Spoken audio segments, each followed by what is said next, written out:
with sequences, okay, we only spend a little bit of time on sequences, so one section. So section 11.1 is sequences. And all a sequence is a list of numbers, right? So a sequence is a list of numbers. So, I don't know, maybe like 10, 20, 30, 40, so forth, right? So that's a sequence. This sequence happens to be multiples of 10, right? So starting at 10. You could have a sequence of just random numbers, and there's not really a way to kind of put them together, right? So I could just randomly pick out some of my favorite numbers. So maybe 22, 36, 54, 71, 109, so forth, right? Just random numbers. That could be a sequence. So we are going to want to kind of analyze some sequences. And so to do that, we need a little bit of terminology to help us out. So generally, so this is kind of some general terminology, I'll call it.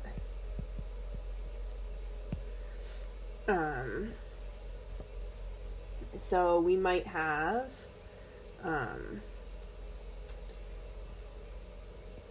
our sequence, often we write like A1, A2, A3, dot, dot, dot, A sub n, dot, dot, dot. So the idea is sometimes you might see a sequence written with a couple terms, and then the A sub n will be the general term. A sub I is the ith term in the sequence.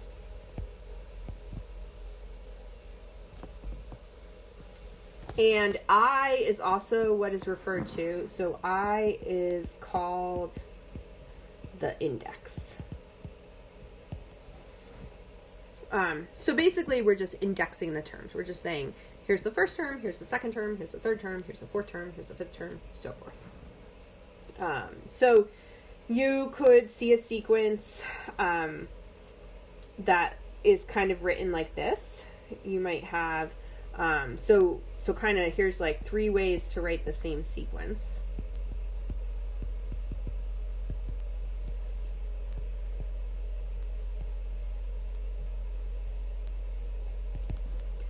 So the first one, so our sequence is going to be -1, -2/3, -3/5, -4/7, and so forth, right?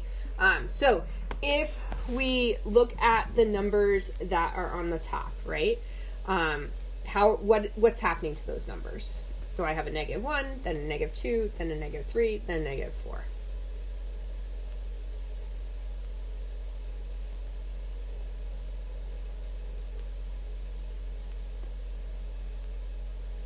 Are they like going in order? Are they even numbers? Are they odd numbers? Are they all the numbers starting from 1?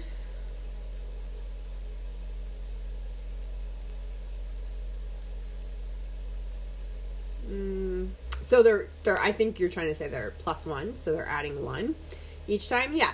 So each time the top is increasing by 1. So like they're kind of like our counting numbers, right? 1, 2, 3, 4, 5, 6, 7, so forth. Okay, right. So the top numbers are ascending by 1. What does it look like the bottom numbers are?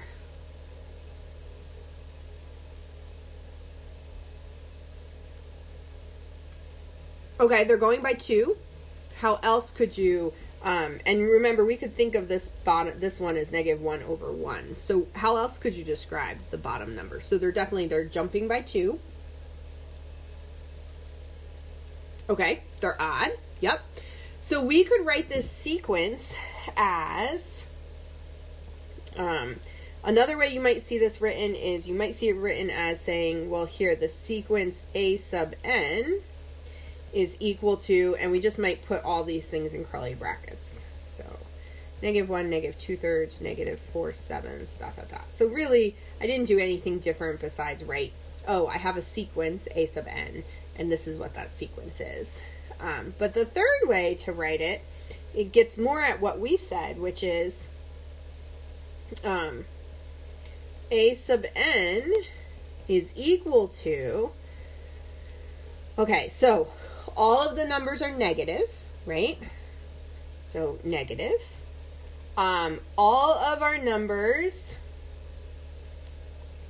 on the top, we start at 1, then 2, then 3, then 4, then 5, then 6. So the way to say that is n, where we're going to let n start at 1 and go towards infinity, right? So each time, this notation, what this means is you're going to start with this number here and start plugging it in. So the first time I plug in, I'm going to get a 1.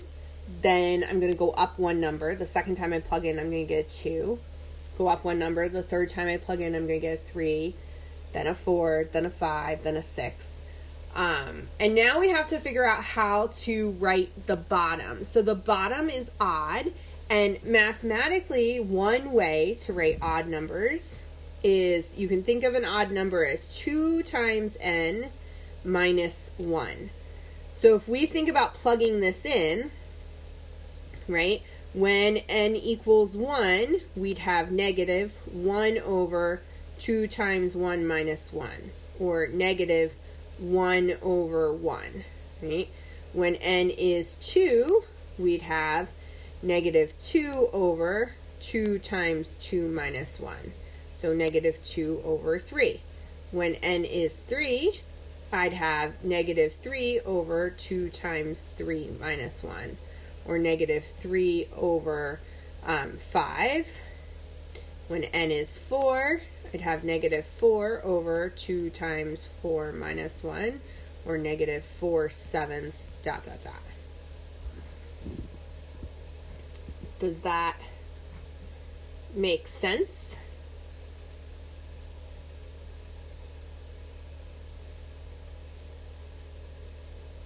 I should say. So could you scroll down a little? Sure. Yeah, sorry. I know I got kind of down there. Does anybody have any questions so far?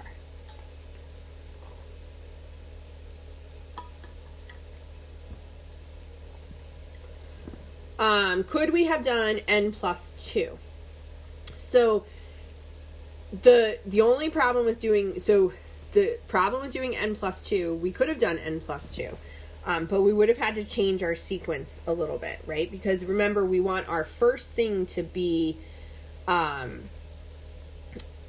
the problem with doing n plus 2 is n plus 2 will work if we start at 3, but if we start at this term, right? Because if I plug in 1 plus 2 is going to be 3, right? But then if we go to the next one here, 2, which I skipped a term in here, right? -3/5. So then the problem becomes that when you plug in 2 plus 2 is 4. So n plus 2 doesn't get you, n plus 2 actually gets you all the numbers. It doesn't get you, only the odd numbers, right? So kind of, if I did that over here, we have n plus 2. So if you think about when n is 1, you get 1 plus 2, so you would get 3. But when n is 2, you get 2 plus 2, which is 4. And then when n is 3, you'd get 3 plus 2, which is 5. But when n is 4, you'd get 4 plus 2, which is 6. So you're getting all the numbers starting at 3. So in general, if you want to write even numbers, the way to do that is just to write 2 times n, because 2 times 1 would give you 2, 2 times 2 would give you 4, 2 times 3 would give you 6, 2 times 4 would give you 8.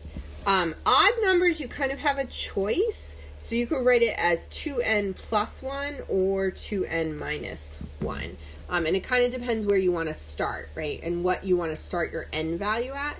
We started our n at 1, So since we start at 1 and we want the first thing on the bottom to also turn out to be a 1, that's why I picked 2n minus 1. Does that help, Carmen?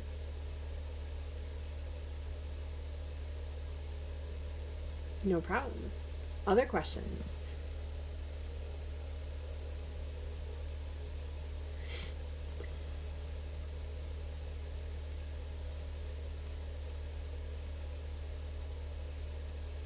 No? Okay.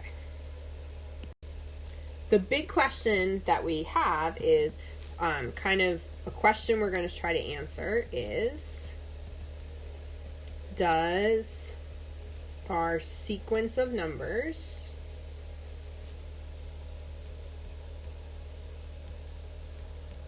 approach a single value, in which case we say it converges, right? It's reaching one single value, or does it get infinitely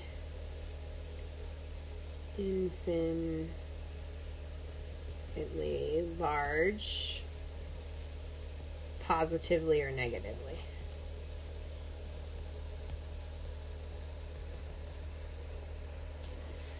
In which we say it diverges. So, for example, here are two sequences. So the first one is 1, 1/4, 1/9, 1/16. And so what's really happening here is 1 over n squared, right? So 4 is 2 squared, 9 is 3 squared, 16 is 4 squared, right? And so keep going. The next thing would be 1 over 25, 1 over 36, 1 over 49, so forth. And then my second series is just 1, 4, 9, 16, n squared. So, if we look at these, right, so if you look at series 2, right, the second one I wrote, the 1, 4, 9, 16, n squared, do you think that's going to just keep getting bigger as I start putting in more bigger and bigger n values? Yeah. Okay, so this grows bigger infinitely, right? It keeps getting bigger and bigger and bigger. So this sequence diverges. What about the top one? What do we think? Do we think it keeps getting bigger and bigger, it diverges, or do we think it's going to settle down and converge?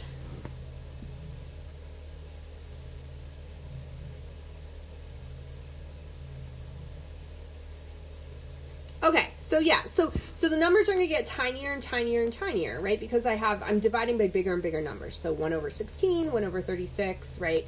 Eventually you'd have like 1 over 100, and you keep getting bigger and bigger numbers in the bottom. So the bottom's getting bigger and bigger and bigger and bigger. But when I take 1 divided by bigger and bigger and bigger, I'm getting tinier and tinier and tinier, right? So this one is going to converge, and it converges to 0. Okay, so can anybody think of a calculus word of what we've kind of just done in talking about these series? Sequences. It's really terrible. We only do sequences for one section. It's to kind of build up some of the theory for series. So I am terrible about saying the word sequences. But does anybody sequence, in this sequence of numbers, what did we kind of do to say, oh, this one goes to 0 and this one diverges? Yeah, so we really found the limit of the sequence as n was going to infinity. Exactly. So if we want to determine what happens to a sequence, we're going to look at the limit. So to determine if a sequence converges or diverges, we take a limit.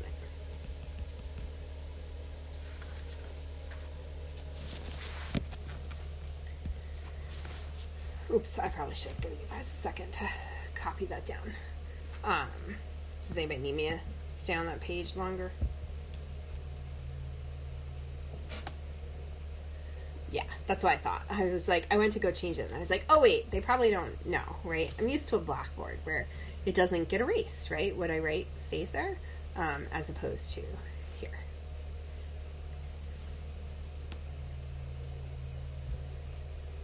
So just let me know when you're ready to go to the next page. Okay.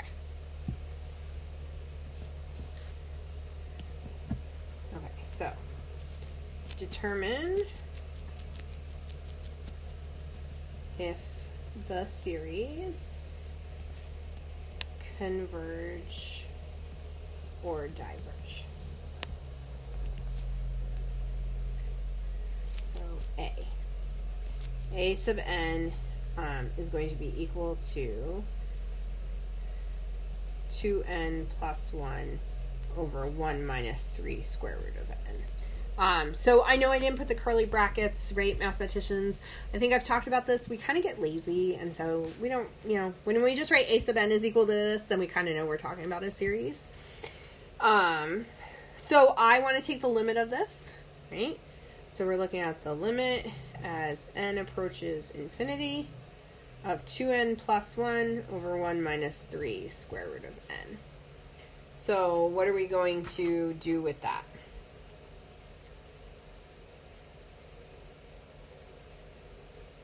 Or I should say, what happens when you plug in infinity, right?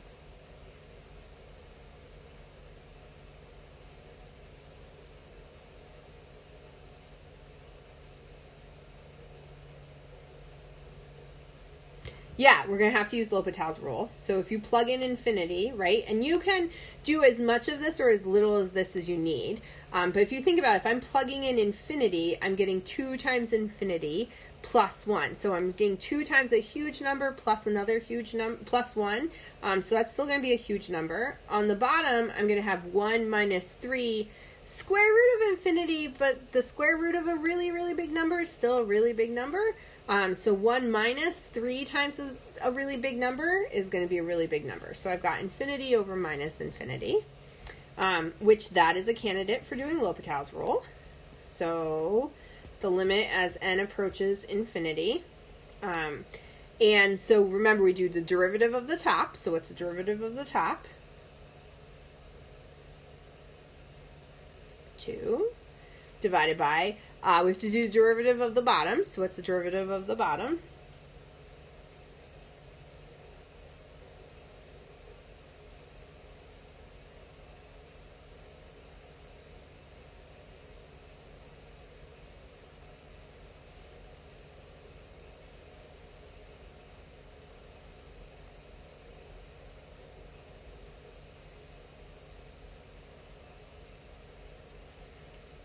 So, right, so 3 halves, n to the minus 1/2, right? So remember, this here is 3n to the 1/2, so the 1/2 power comes down, so 3 halves n to the minus 1/2. And then before I take that limit, I'm actually going to rewrite this a little bit. So this is the limit as n approaches infinity. The 2 from the 3 halves would flip up, right? And the n is going to flip up, so I'm going to have 4n to the 1/2 over 3. And now what happens if I plug in infinity?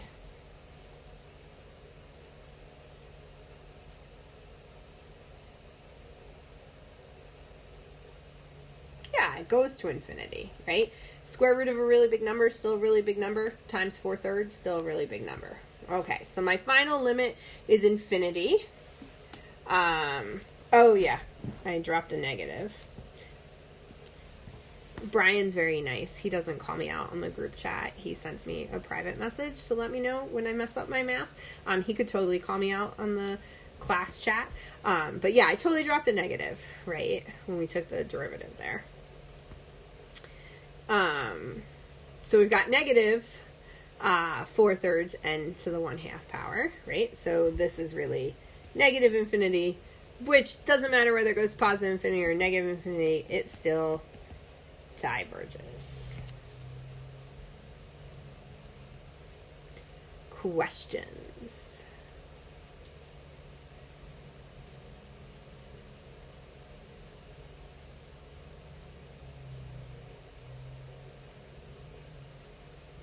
No.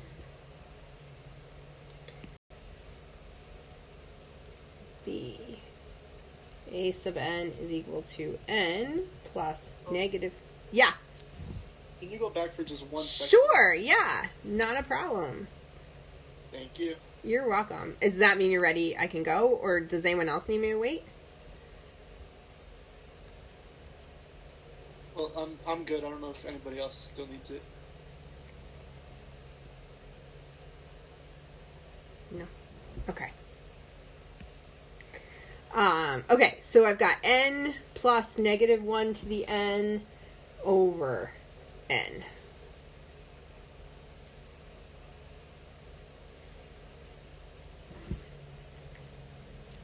So we want to take the limit of that, right? So we're looking for the limit as n approaches infinity of n plus negative 1 to the n all over n.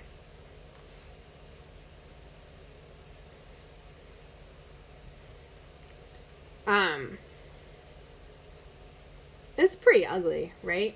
Like, if you start trying to put stuff in, you're like, okay, well, I've got infinity on the top, and then I've got infinity on the bottom, right? Because I have, but then I also have this negative 1 to the infinity, and if you remember 1 to the infinity, 1 to the infinity, negative 1 to the infinity, that's kind of where I need to do the L'Hopital's rule with the natural log.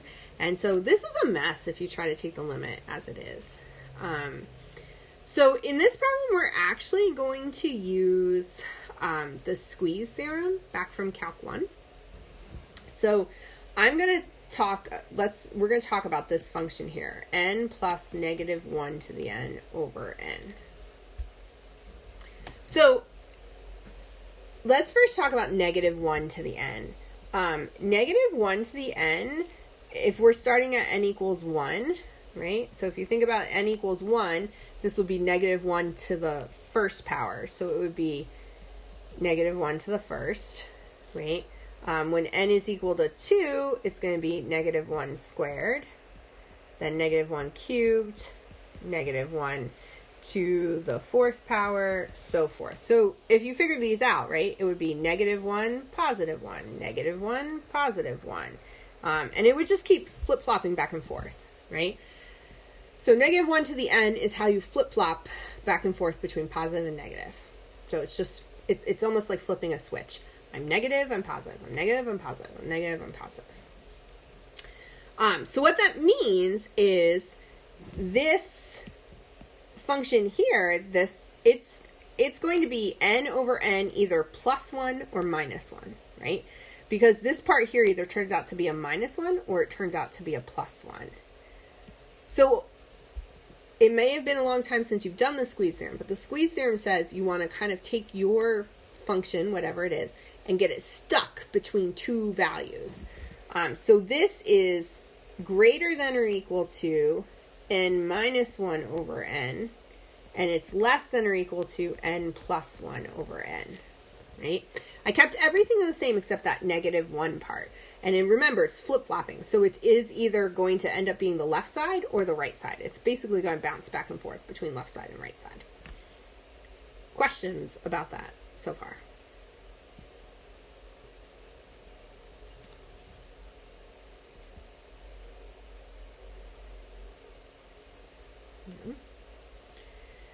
Okay, so what I want to do now is I'm looking for the limit. So I'm going to take the limit of all these pieces. So the limit as n approaches infinity of n minus 1 over n, less than or equal to the limit as n approaches infinity of n plus negative 1 to the n over n. less than or equal to the limit as n approaches infinity of n plus 1 over n.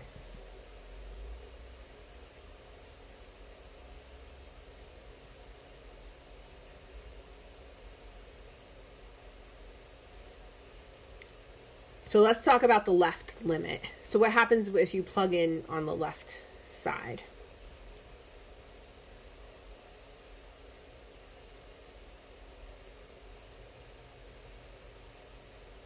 You get infinity over infinity, right?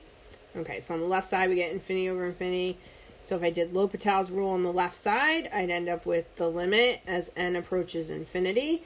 The derivative top is 1, derivative bottom is 1. And the limit as n approaches infinity of 1 over 1, that's just a 1. Right, so 1 is going to be less than or equal to, I'm just going to bring this part down, the limit as n approaches infinity of n,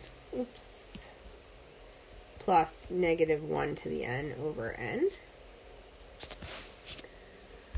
On the right-hand side, what happens if I plug in infinity? Yeah, same thing, right? So I get infinity over infinity. Again, if I did L'Hopital's rule, we're going to actually get the same exact thing, right? Limit as n approaches infinity of 1 over 1. So this is going to be less than or equal to 1. So remember what the squeeze theorem says. If I have some function and it is squeezed, right, between these two values, and these two values are the same, then what do we know now about this limit? What is the limit as n approaches infinity of n plus negative 1 to the n over n?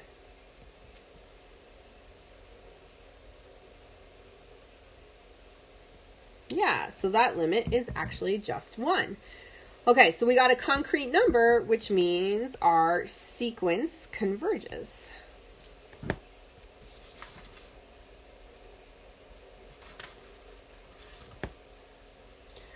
Yeah, so it just depends on what textbook you use. So some books call the squeeze theorem the sandwich theorem. Either one, it's the same thing. No problem. Other questions?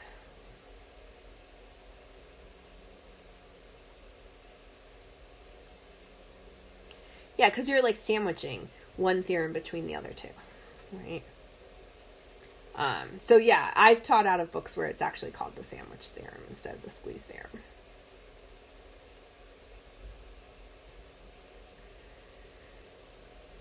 So, you can see that some of these limits get kind of like tricky. And so actually to help us out, we're gonna talk about a list of commonly occurring limits. And so these commonly occurring limits, I'm just gonna tell you what they are, and you are freely allowed to use them. You could get all of them by using L'Hopital's rule to prove them, or using the squeeze/sandwich theorem to prove what they are. We're not gonna go through the proofs of all of them. We're just gonna use them. So these are commonly occurring limits. So the first one is the limit as n approaches infinity of the natural log of n over n. That actually turns out to be 0, right? So again, if you looked at this limit, you would have to, if you plugged in, you'd get infinity over infinity. You'd have to take the derivative of it, do L'Hopital's rule, derivative of the top, derivative of the bottom, and then refigure it out. And so we're going to save ourselves the trouble, and basically from here on out for the rest of the semester, anytime you're taking the limit as n approaches infinity of the natural log of n over n, you can just say it's 0. The second one is the limit as n approaches infinity of the nth root of n. And that actually turns out to be 1. So again, you could figure out this limit using L'Hopital's rule. You could rewrite it as n to the 1 over n. And so you would end up with infinity to the 0 power. And again, that's one of the ones where we take the natural log, bring down the power, rewrite it, do all that kind of stuff. So again, you see square root of n over n, you're taking the limit as n goes to infinity, you're allowed to just say that that's equal to 1. The third one is the limit as n approaches infinity of x to the 1 over n.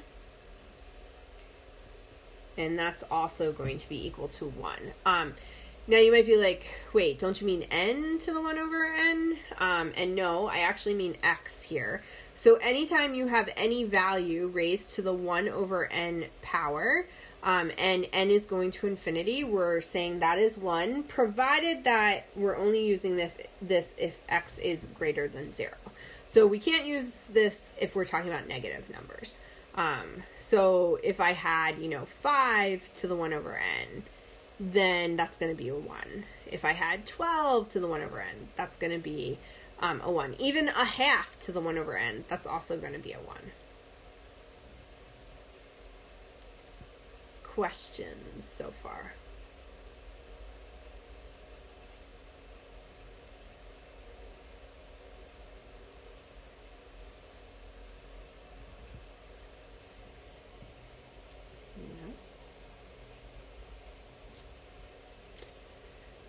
Okay, 4, the limit as n approaches infinity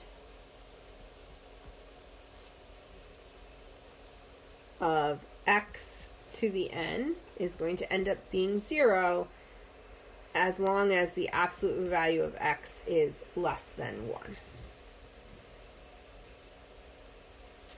Yeah, can I explain number 2? Like, you're saying how I know it's a... Do you want me to explain how I know it's a 1?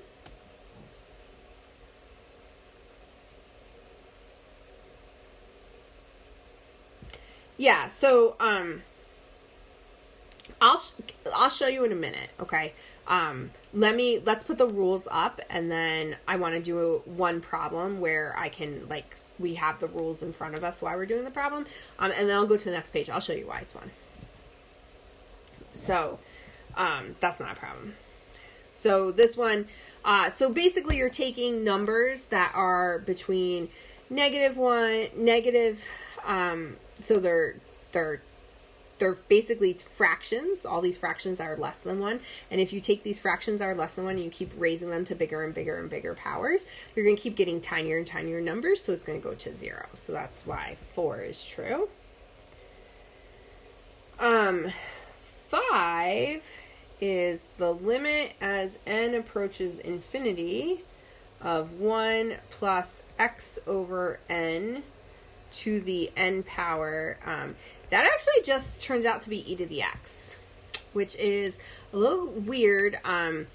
Depending how in Calc 1 you actually, when people teach Calc 1, there's kind of 2 different camps that you can teach Calc 1 in. So one camp is what's called early transcendental, and that's probably what most people, Calc 1 teacher did. But there's also a camp where you don't do early transcendentals. And so early transcendentals means that you deal with e's and natural logs from the very beginning of calculus.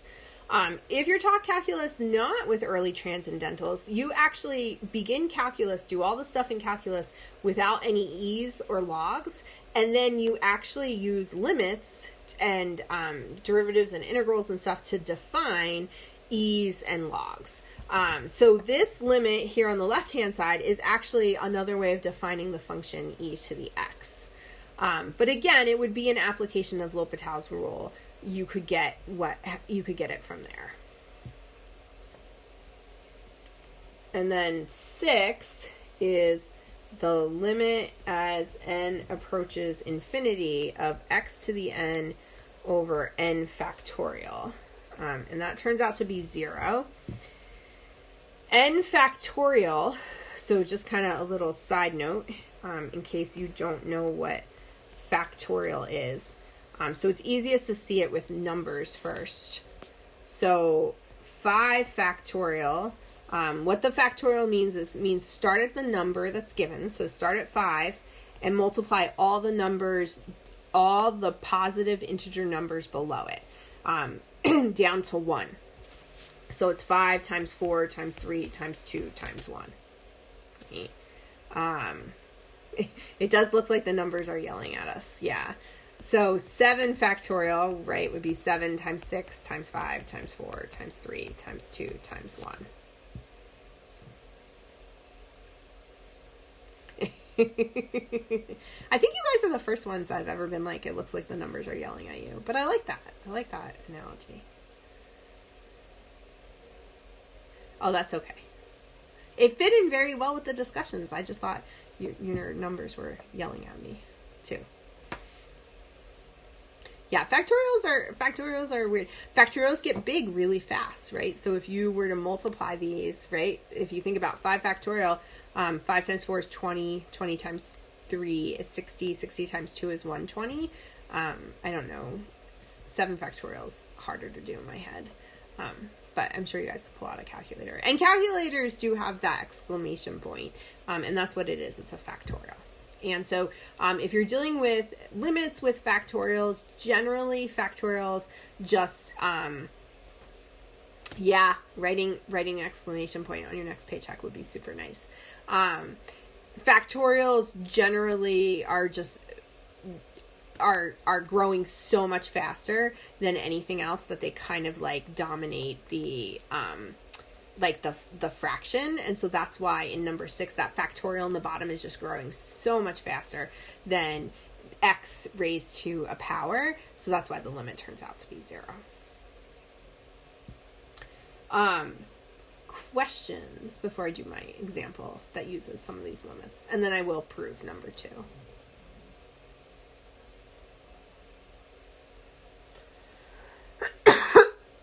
Excuse me. No. Okay. So, does a sub n equal n factorial over 2 to the n times 3 to the n converge or diverge? Oh, excuse me. How would you calculate a 2n plus 1 factorial? Okay, I'll answer that too on the next page. And yeah, this one is going to diverge. But if we try to actually apply one of our limits from here, so to actually see why. So if we're looking at the limit as n approaches infinity of n factorial over 2 to the n, 3 to the n. Okay, so we can do a couple things. So first off, 2 to the n, 3 to the n, since they're both to the same power, I can put them together. So this is really the limit as n approaches infinity of n factorial over 2 times 3 to the n. Right, so remember, if you have a power and the two things are multiplied, you can distribute the power. So I'm just using that reverse rule. So what I really have here is the limit as n approaches infinity of n factorial over 6 to the n. And so the problem here, right, is if you try to plug in, it's definitely infinity over infinity. But you can't use L'Hopital's rule because I don't know how to take the derivative of n factorial, right? That's not something we're taught how to take the derivative of. If you think about it, like it essentially is just like an infinite product. So you'd be trying to do an infinite product rule, and that's like not good. But what I can do is I actually can rewrite this, and this is a trick. So I want it to look like this. I want the number raised to the n power on the top and the factorial on the bottom. This here, n factorial over 6 to the n, is actually the same as writing 1 over 6 to the n over n factorial. Are we okay with that? So like, if you want to take the top of a fraction and you want to rewrite it, you can actually move it down and make it the bottom of the bottom. Like you can make a fraction in the bottom of the fraction and put it as the denominator of that bottom fraction. Ugh, there's like something stuck in my throat.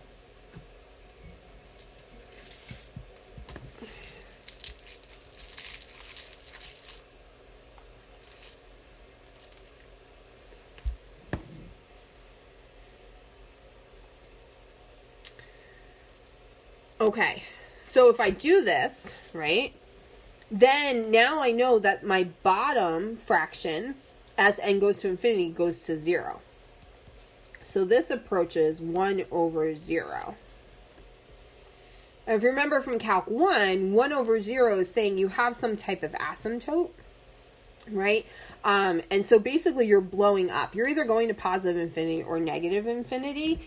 So this essentially is one of the infinities, and so it's going to diverge. And since everything's positive, it's positive infinity. So we get a little bit like not as formal with all of our like steps the further we go into Calc 2. Some of it is kind of like, okay, let's like reason this out. You have to be careful because you can't reason everything out. But some of the limit problems that we end up doing, we end up kind of like reasoning some of it out and being like, okay, I don't need to show every tiny little step to show why this is equal to infinity. Questions?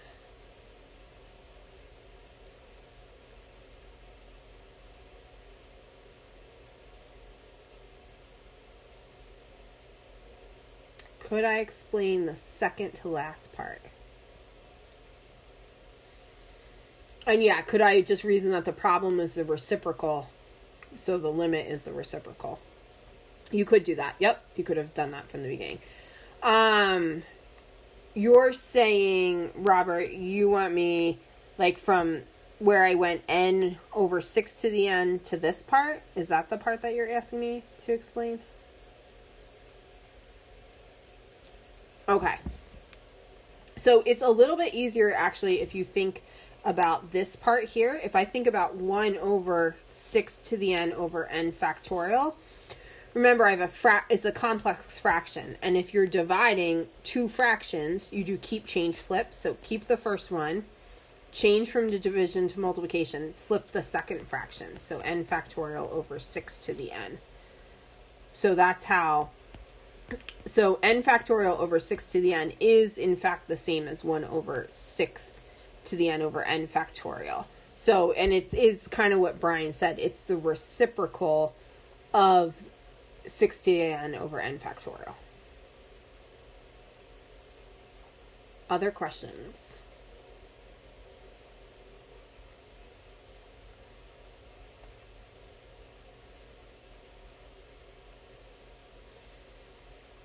Okay, so I want to answer the question about why is the limit in number 2 1.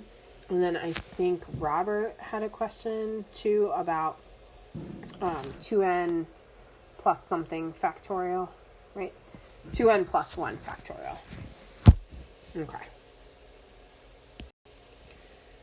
So the first question is to look at the limit as n approaches infinity of the nth root of n. Oh, I can go back. Yep. Let me know when you're ready. You're ready for me to go forward.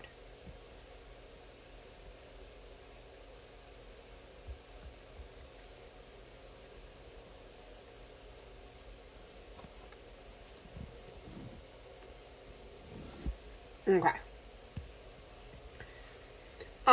So the first thing here that I'm going to do is I'm going to rewrite the root. So this is the same as saying the limit as n approaches infinity of n to the 1 over n. Right?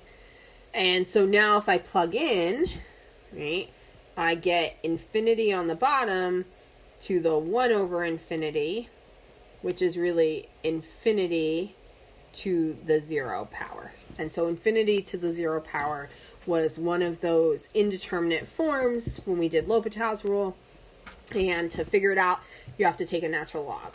So we're looking at the limit as n approaches infinity of the natural log of n to the 1 over n. And so that 1 over n would come down in front.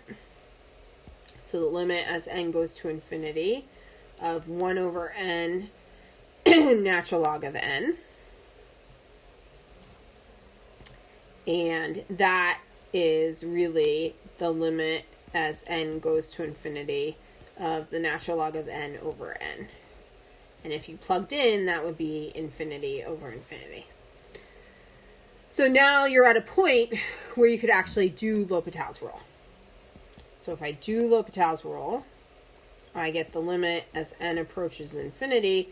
The derivative of the natural log of n is 1 over n over 1. And so if I plug in infinity, all that ends up being 0, right? Because I get 0 divided by 1, which is just 0. So 0 is the answer to my natural log of the thing I'm looking for problem. So if you remember when we did these problems, then we said, okay, well, to get the answer to the original, we have to undo the natural log, and to undo the natural log, we do e to that power. So we would have e to the 0, which is equal to 1. So that's how you get that limit turns out to be equal to 1. I don't remember who asked me about number 2, but does that help? Whoever asked.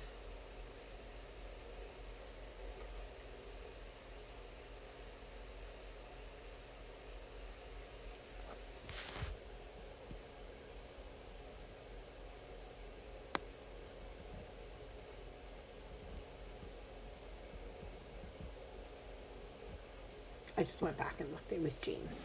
So does that help, James?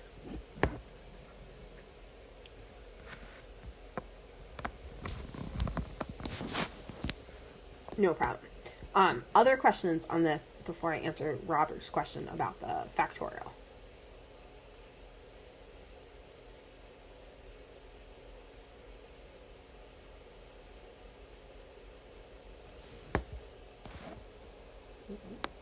Okay.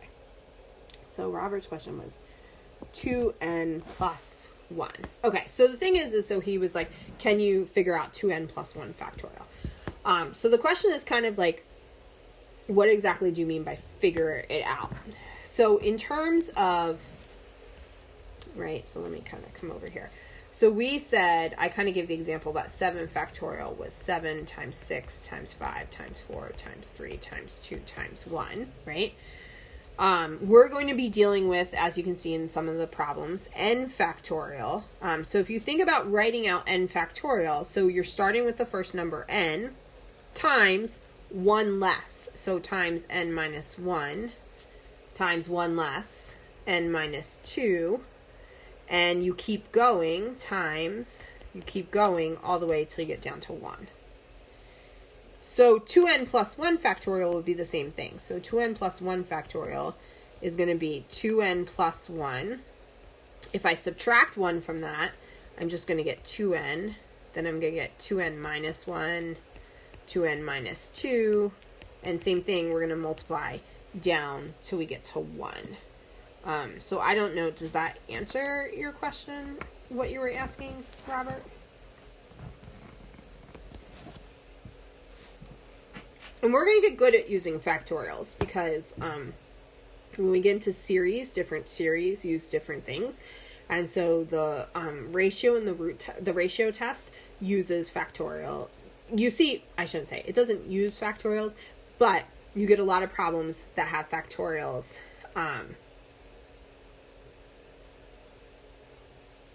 So you sometimes see it. So, well, the thing is that, okay, so I think it kind of does. I was only asking because supposedly it gets to 3 factorial. Okay, so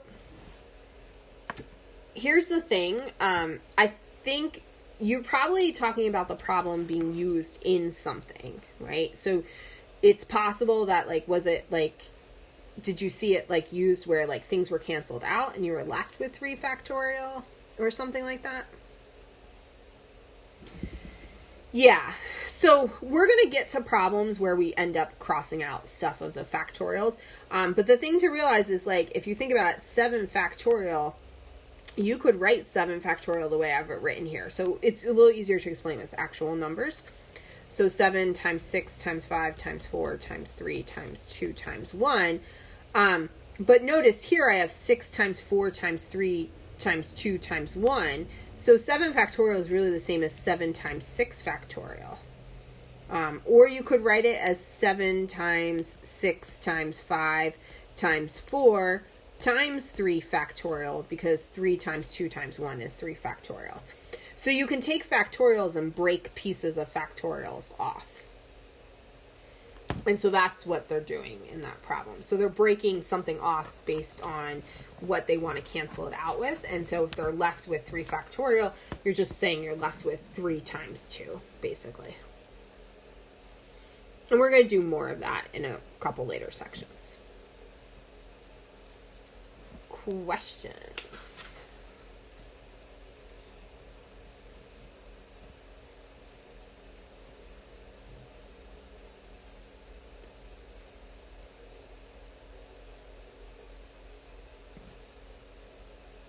No.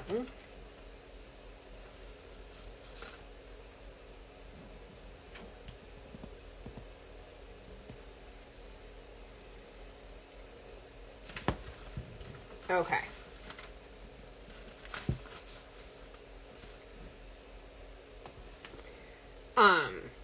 So that's the end of section 11.1.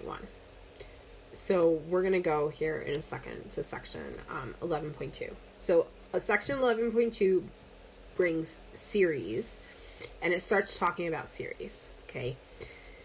The beginning stuff in section 11.2, we're going to talk about it. When I do this stuff at the beginning of section 11.2, then everybody wants to do this method for every single problem. And so you would never want to do this method for every single problem that we're going to do at the beginning of 11.2. I'm kind of want to show you what's going on, but then we're going to talk about, we're going to talk more in depth about particular types of series. So before we get to section 11.2, I'm going to share my screen here for our calculus. And I want to show you a handout that I put up here. So in our course under handouts. So last night I put up this series test reference sheet. So what we are... Let's see. Well, it works if you download it. So can you guys see that? Did that pop up, the summary of the series? I don't know. Canvas and Office and all sorts of things have been having problems. So, okay. So I put up here, this is a summary of all the tests we're going to do, okay? We're not going to do them all today. We are going to learn all these different series tests, right? So there's the divergence test, geometric series, telescoping series, p-series, alternating series, integral test, ratio test, root test, direct comparison, limit comparison. And I put down different stuff for us, okay? I put down kind of what the sum is on some of them. I put down how the series has to look, how it converges, how it diverges. We are going to go through all of this information. But this is kind of like a handy dandy sheet that has it all right there for you to be able to look at. So I kind of wanted to point that out to you, that I have that for you. Questions before I go back and we start on section 11.2.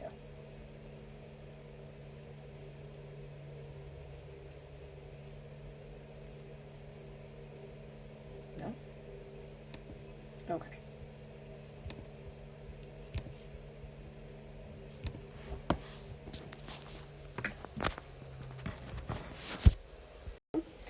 So this is section 11.2, which is infinite series.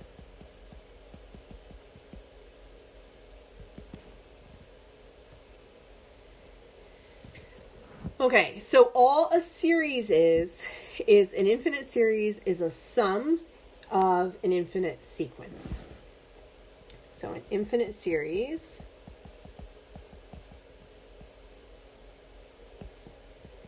is a sum of an infinite sequence. So we talked before about how our sequence was like a sub 1, a sub 2, a sub 3, a sub 4. So a1 plus a2 plus a3 plus a4 plus dot dot dot a sub n plus dot dot dot. Right, so we're just going to keep adding. Whoa, through my pencil. We're just going to keep adding all these pieces together. There is summation notation that we can write this. So this is the same as saying, so it's that giant E is a sum. So we're adding from, I guess we'll usually do I equals 1 to infinity of a sub I. Okay, so it's saying plug 1 in, plug 2 in, plug 3 in, plug 4 in, so forth.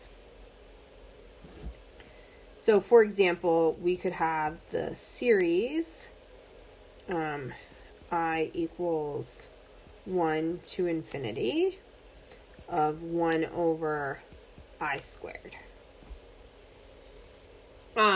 Sometimes we use I, sometimes we use N, right? So it kind of just depends on the problem. And if we were to write out what this is saying, right? So if when I equals 1, we get 1 over 1 squared, plus when I equals 2, we get 1 over 2 squared, plus when I equals 3, we get 1 over 3 squared, plus when I equals 4, we get 1 over 4 squared, plus so forth, right? So this would be 1 plus 1/4 plus 1/9 plus 1/16 plus dot dot dot.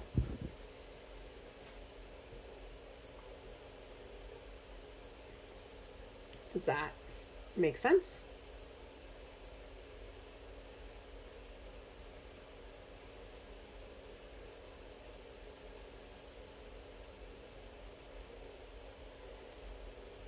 Okay. So we're interested, so just like in the last section, we were interested whether our sequence converges or diverges. We're interested whether our series converges or diverges. Okay, so now we are interested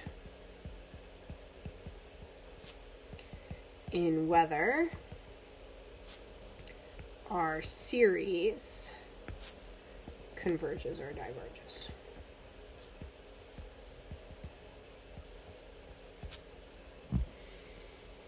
It's not as easy as just taking the limit, right? So before, I could, if I have a sequence and I want to know if the sequence converges or diverges, I can just take the limit. But in a series where I'm adding everything together, it's not as simple as just taking the limit. Unfortunately, right? This is kind of where, like, I feel like it's the equivalent of, like, in Calc 1, it would be great if you wanted to take the derivative of two things multiplied together. You just took the derivative of each piece and you were done. But that's not how it works. So here, you could have things where a sequence of terms converge, but because you keep adding stuff every single time, your series would actually end up diverging. Unfortunately, too, series and sequences is where sometimes your, like, intuition as to what happens kind of gets in the way, because what you think will happen does not always happen. I don't know, Brian might be able to chime in on this, but the idea that, like, you look at something and you're like, oh, I'm sure it converges, right? And then all of a sudden it diverges and you're like, what? Like, it's hard to wrap your head around because it's not straightforward. If you're looking at each individual piece, you're looking at the sum of all of these things added together. I don't know if Brian has anything he wants to chime in there. Yeah, I would agree with that. I would just say, especially when the you start adding functions together. Like when it's a single function and you know like what its parent function does and you understand it, that's usually pretty easy. But once you start multiplying stuff, especially with factorials and like functions you're not necessarily used to, then it gets crazy. You really can't look at it. You have to apply a test. Yeah. So that's why if it was just as easy as being like, oh, hey, here's the one thing that happens, right? Then we wouldn't need a whole sheet of tests, and we wouldn't need to spend a couple weeks on series and sequences. But we need all these tests to help us out. Okay. So in the background, okay, behind all the tests, what is happening is we're kind of looking at partial sums. So that's what we're going to talk about, partial sums. So these are working in the background for our series tests, okay? So I am going to show you, we're going to do an actual concrete example. We're going to use partial sums, and this is the only time we're going to use partial sums. After this, you're not going to be proving stuff using partial sums, okay? That's the thing. I'm always hesitant. Some semesters I show the partial sums, some semesters I don't, because sometimes I show the partial sums, and then everyone goes, oh, I should use a partial sum on everything. No, don't use a partial sum on everything. You'll drive yourself nuts and you're not going to get anywhere. So, but we're going to try to use these things called partial sums to calculate the sum of a series. Okay, so we're looking to calculate 1 plus 1/3 plus 1/9 plus 1 over 27 plus ... So first off, if I wanted to write this down, so this is the summation, we'll use n's this time. So we're going to go from n equals 0 to infinity. What are those denominators? 1, 3, 9, 27. What do they look like?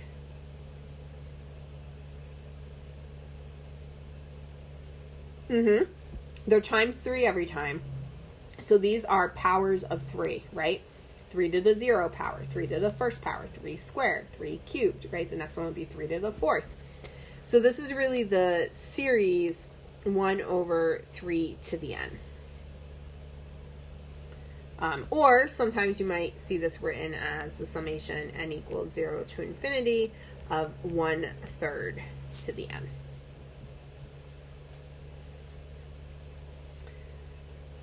Okay, so we're going to look at these partial sums. So when I say partial sums, I mean we're going to look at these things. I'm going to call it S1. So S1 is just going to be the first thing added together. So the first thing is just a 1. S2 would be the first two terms, so 1 and 1/3. S3 would be the first 3 terms, so 1 plus 1/3 plus 1/9. S4 would be the first 4, so 1 plus 1/3 plus 1/9 plus 1 over 27, and you could keep going. So does everyone understand what I mean by the partial sums? Or does anyone have any questions before I keep going?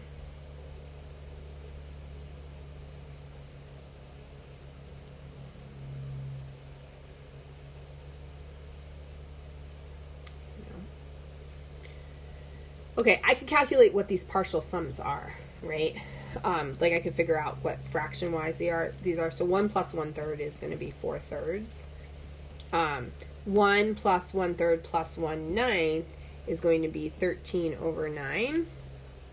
And 1 plus 1/3 plus 1/9 plus 1/27 is going to end up being 40 over 27. And if you went through, you actually could find a pattern to these. And so the pattern is that the top number is always 3 to the n minus 1, and the bottom number is 2 times 3 to the n minus 1. And so if you think about it, this formula here, if I plugged in, say, a 3, okay, so kind of a side note, if I plugged in n equals 3, right, so I would be finding s sub 3 would be 3 cubed minus 1 divided by 2 times 3 to the 3 minus 1. So this would be 27 minus 1, so 26 on the top. And on the bottom, I'd have 3 squared, which is 9, times 2, which is 18. And then I could reduce both of these by 2, and I'd get 13 over 9, which is what I had there. Right? So there is, in this case, like you could find a pattern to it.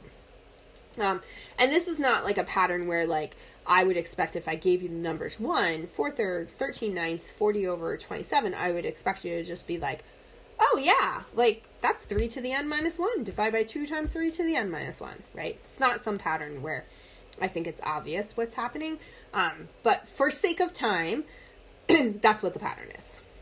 And I'm just telling you what that pattern is. So now what I have is I actually have changed my series, which had all the terms added together, and I've created here a sequence. So this is a sequence of partial sums.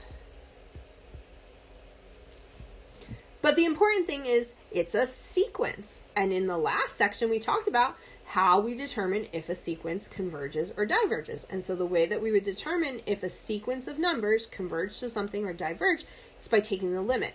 So now I could take the limit as n approaches infinity of 3 to the n minus 1 divided by 2 times 3 to the n minus 1 and figure out what happens.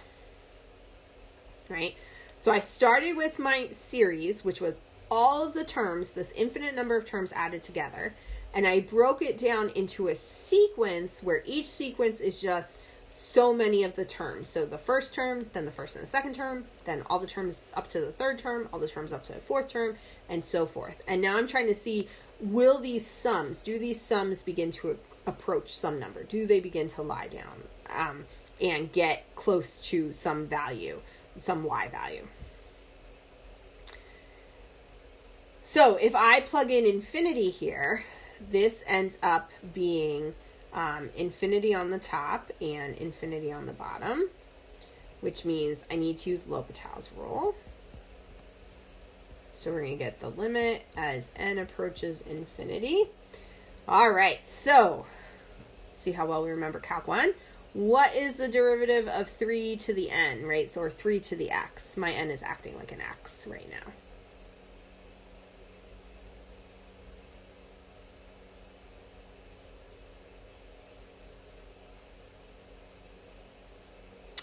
Okay, so good try, right? So I know why you guys want to do that. That would be if you had x to the third, right? Then the derivative is 3x squared.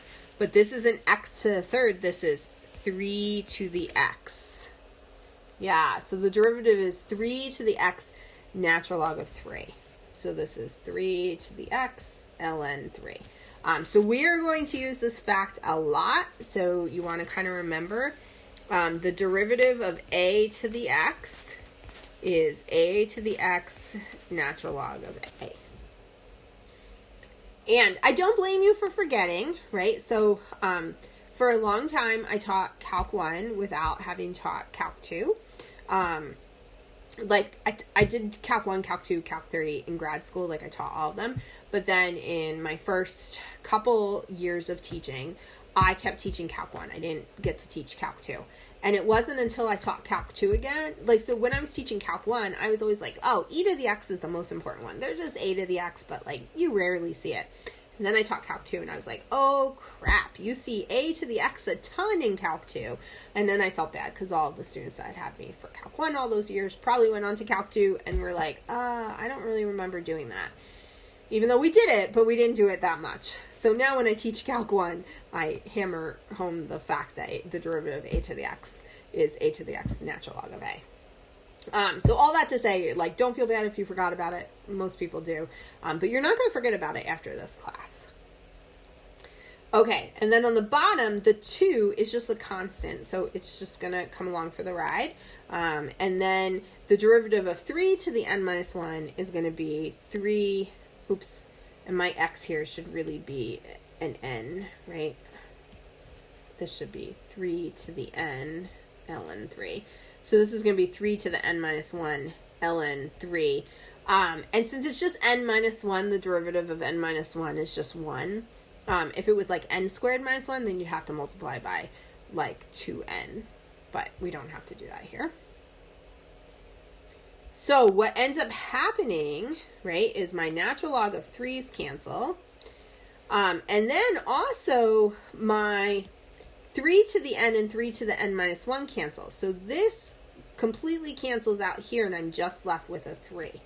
So in the end, I'm just left with the limit as n approaches infinity of 3 halves, which just turns out to be 3 halves.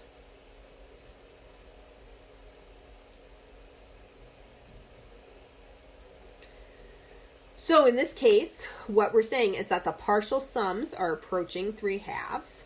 So the partial sums are converging.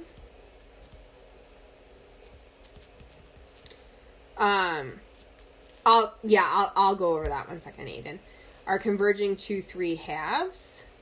So the summation n equals 0 to infinity of 1 over 3 to the n ends up being 3 halves.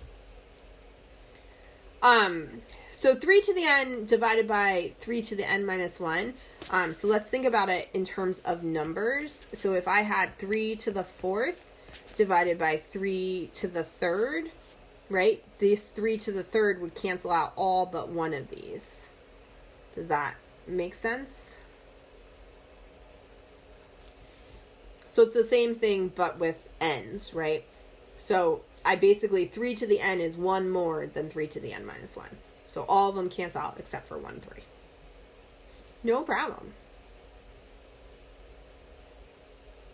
Other questions?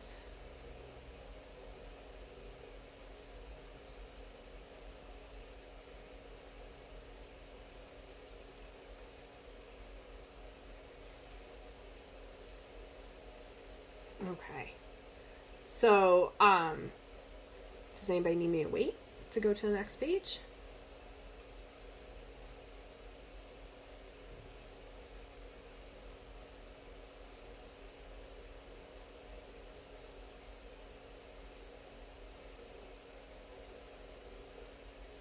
Nope. Okay. Okay. So, we're going to talk about a couple little bit of definitions here. So, oops. So, given a sequence of numbers a sub n and the infinite sum a1 plus a2 plus dot dot dot plus a sub n plus dot dot dot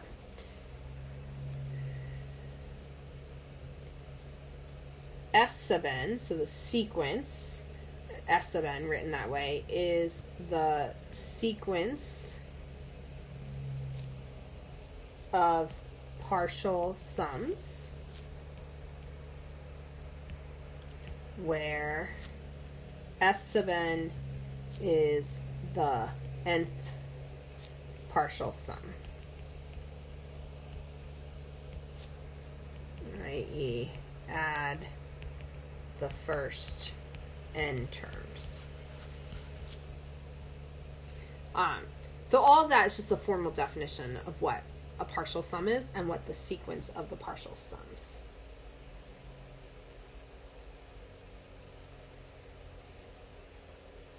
And then we can finally say if S sub n converges to a limit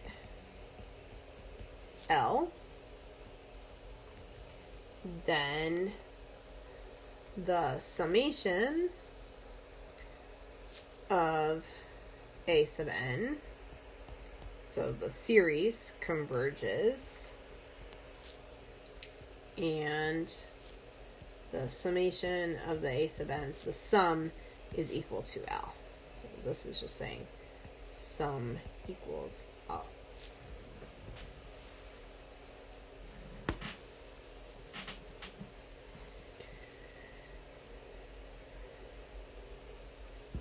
And if the sequence of the partial sums diverges, then the series diverges.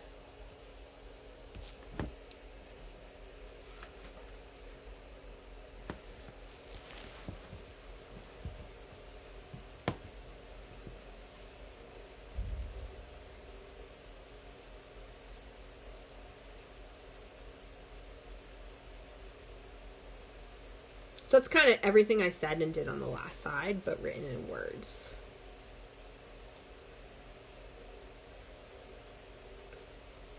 Okay, so what we're going to do, and we'll probably get through the first part. So there's two series, so there's two series that we're going to look at right now.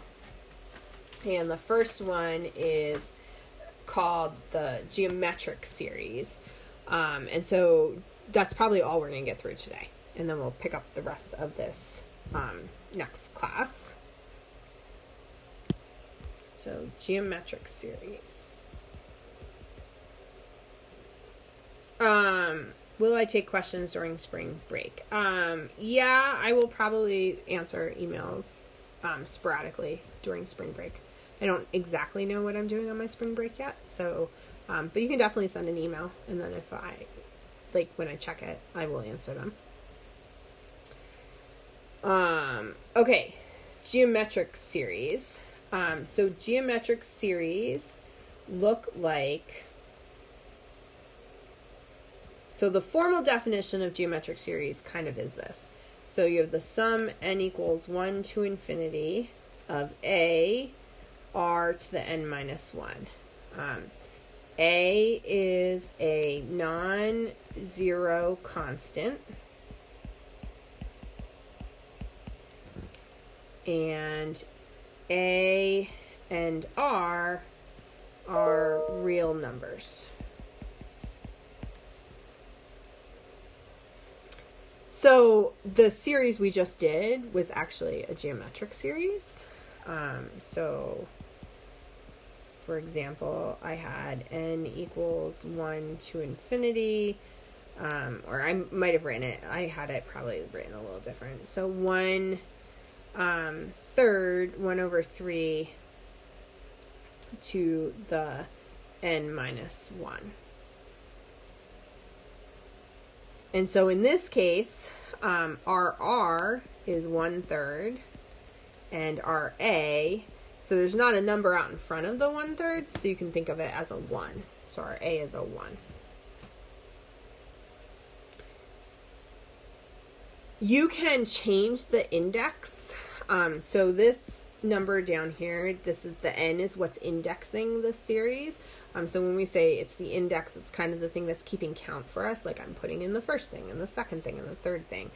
The geometric series is defined to be this way. This has to be a 1. This has to be an n minus 1 to use the formal definitions of a geometric series. But sometimes it's actually a little easier. In general, I think of a geometric series as a r to the n power. So you can actually rewrite this. So you can rewrite. So rather than have to subtract 1 from n, if I just started n at one lower value, so we could rewrite this as the summation n equals 0 to infinity of a r to the n. And so that's how you see me write it more often, the geometric series.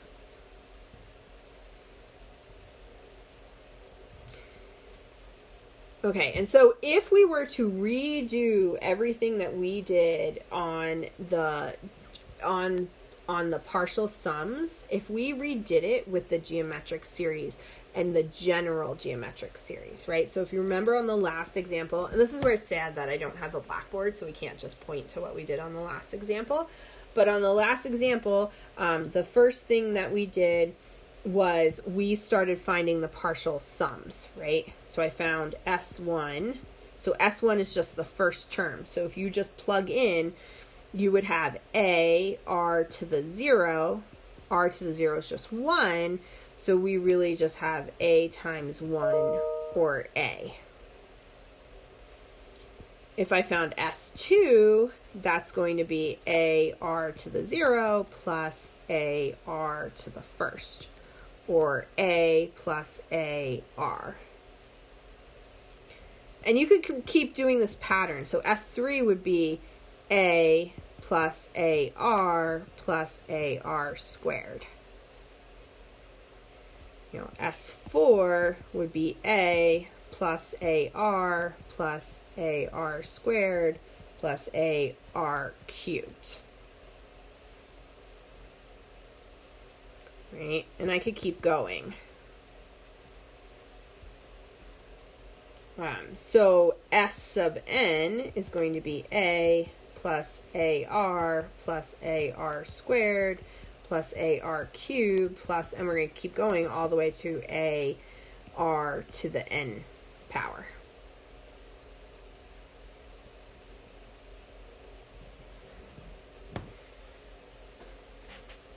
And then I took the limit of S sub n, right?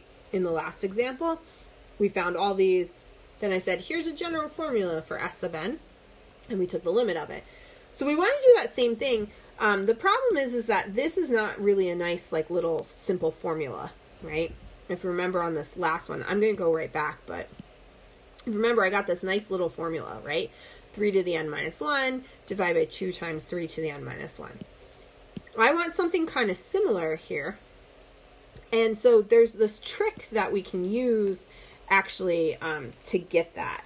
So this is kind of like a mathematical trick. If you have this infinite sum, there's like some ways that you can kind of get an infinite sum into a finite thing. So we're going to start with S sub n, which we said is A plus AR plus AR squared plus AR cubed plus dot dot dot plus AR to the n.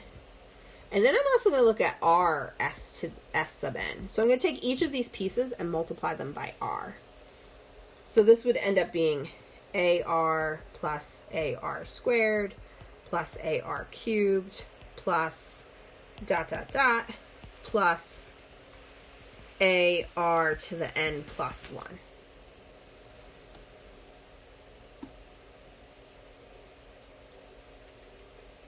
Okay, and so my trick is that I am actually going to subtract these. So I'm going to take the first one and I'm going to subtract off this second one.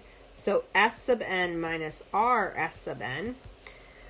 So if I start subtracting, right, here I have a positive AR, here I have a minus AR. Here I have a positive AR squared, here I have a minus AR squared. AR cubed minus AR cubed. You'll notice that everything kind of keeps on canceling each other out, and except for this very first term never cancels, and this very last term never cancels. So this becomes A plus AR to the n plus 1.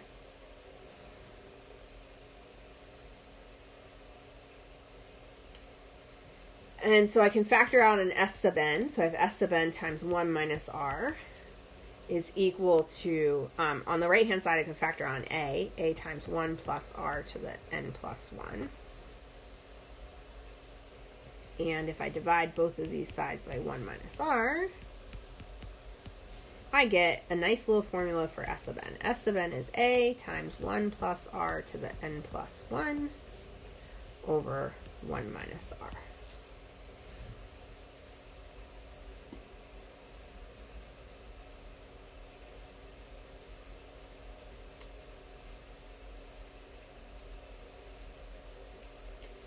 And I want to look at the limit now of that. So the limit as n approaches infinity of a times 1 plus r to the n plus 1 over 1 minus r. So now the important thing to recognize is that the a's and the r's, even though they're variables in our problem here, they're really just some number. They're constant. They're not changing. The only thing that's changing is this n plus 1, right? So as n is getting really big, we have this value r raised to some really big power, okay? This is going to do one of two things, right?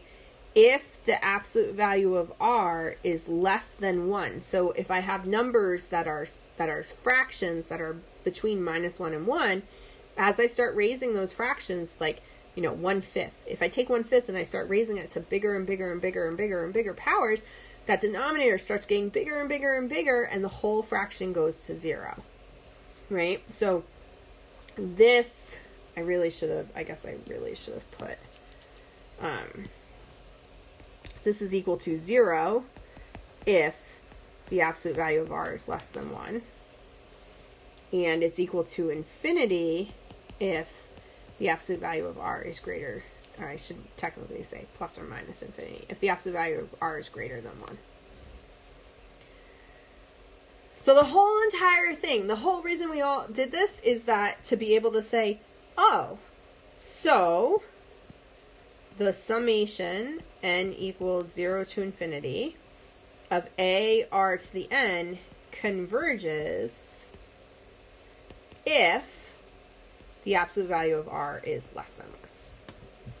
So that's the only time it's going to converge.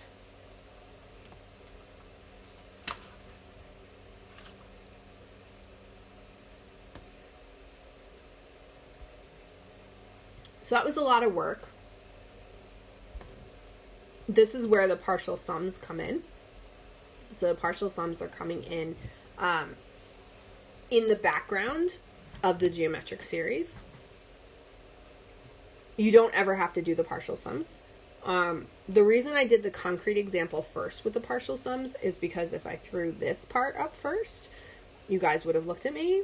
I mean, I can't see your faces, but I'm sure you would have been looking at your computer screen like, I can't handle this. Like, what is going on?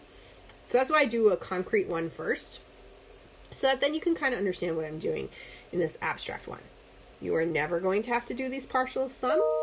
On the next slide, I'm going to write down the clear-cut geometric series, and then we're going to work with that geometric series. Questions before I do that?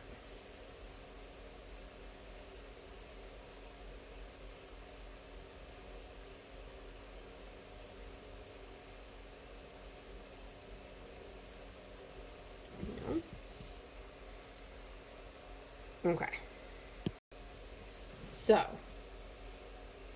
the geometric series, this is the part you need to know, and this is reflected in my sheet.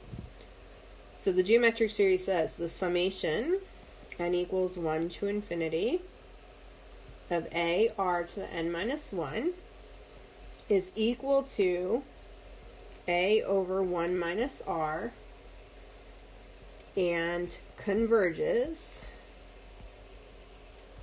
if the absolute value of r is less than 1. If the absolute value of r is greater than 1, it diverges. And you might go, well, what happens if it's equal to 1? Well, if it's equal to 1, it's a boring problem, right? Because you're taking 1 and you're raising it to higher and higher powers, and that's just 1. So we don't worry about it that way. This is what is on that sheet I gave you. I personally like to think of the geometric series, the sum of the geometric series, as following. So we can think of the geometric series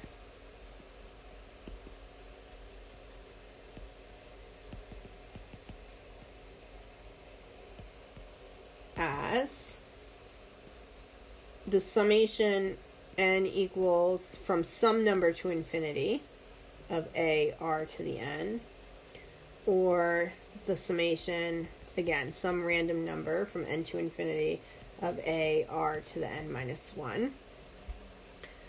So you kind of see it one of those two ways. And if the absolute value of r is less than 1, then the sum is equal to the first term divided by 1 minus r. You might go, well, what do you mean by that?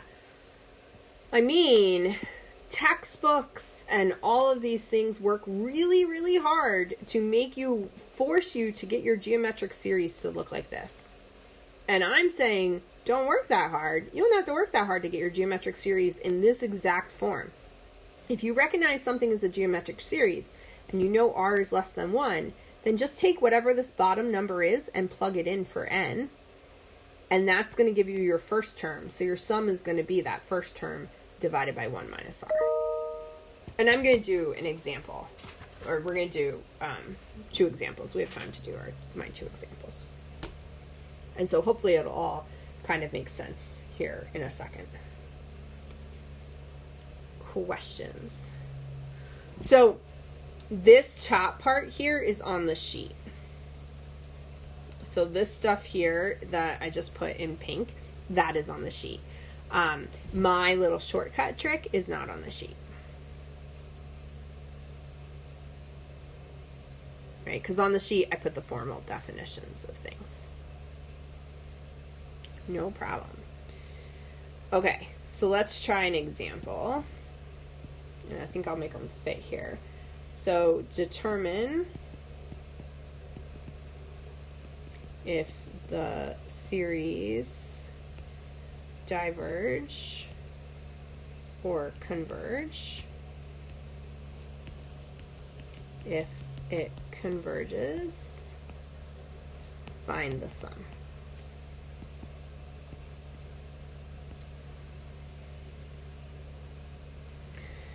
So A, the summation n equals 3 to infinity of 3 over 2 to the n. Okay.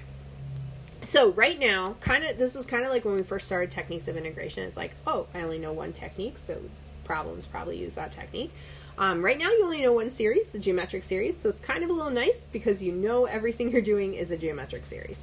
We're going to begin to add on series, and then we're going to have to figure out what series are we dealing with. So when I do my problems, one of the first things you're going to see me write down is I'm going to write down what series we're dealing with.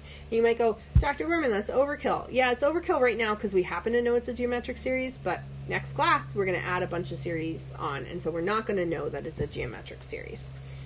So the first thing I'm going to want to do is I want to make this look more like a geometric series. So this is really the summation n equals 3 to infinity of 3 times 1/2 to the n. Are we okay with that?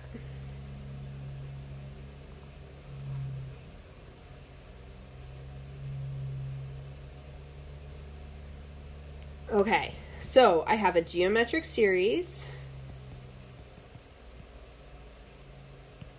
Okay, and the important thing about the geometric series is my r. So what is my r value? Okay, 1/2. And then I want to ask myself so I'm going to kind of slide up here because we're going to use my definition here, and so this way everyone can see. So I want to know, is the absolute value of r, is that less than 1? Yeah. So it's less than 1, so it converges. And so my sum, the sum, n equals 3 to infinity of 3 over 2 to the n, is going to be, okay, so the bottom is 1 minus r, so 1 minus 1/2. The top is the first term, so I'm going to plug in 3 times 1/2 cubed.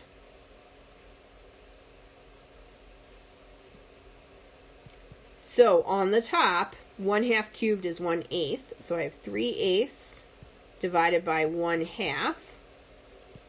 So if I flip the 1/2 up, that's going to be 3/4. So my sum is 3/4.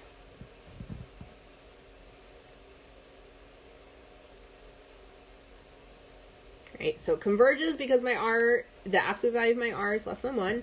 And then because of that, I can find the sum. The sum is 3/4. Questions?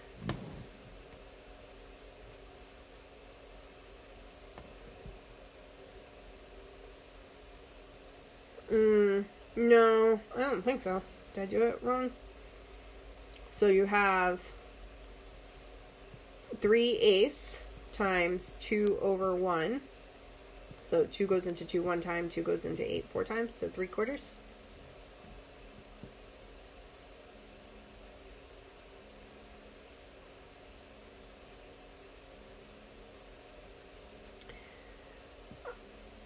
No problem. So then B, right, this will be our last example for the day.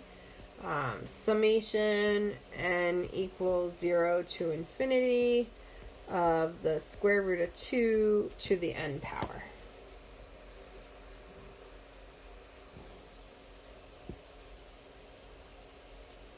So this is a geometric series, right? It's already in the right form. My r in this case is square root of 2. And so if we think about the absolute value of r, right, so the absolute value of root 2, is that going to be bigger than 1 or less than 1? Yeah, bigger. So this is bigger than 1, so it diverges. And I'm done. There's nothing else I can do with that problem. Questions?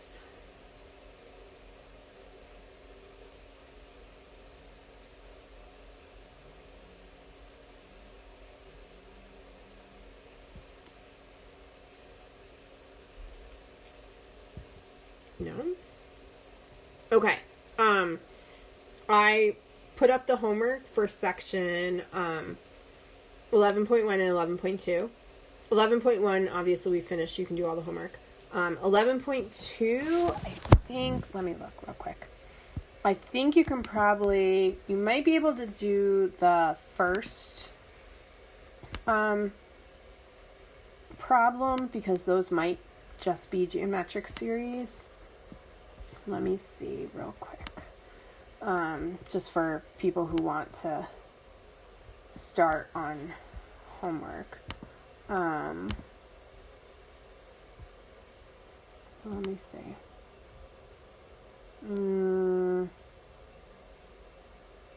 Yeah, you can't because they're kind of all mixed up because there's two more tests we're going to learn in section 11.2.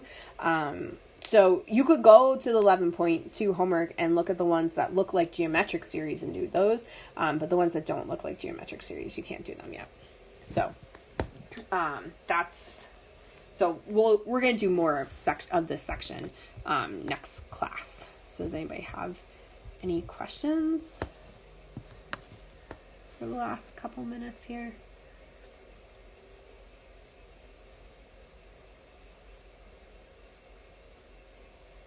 No? Okay, then I will see you guys all on Thursday. And so have a good rest of your day.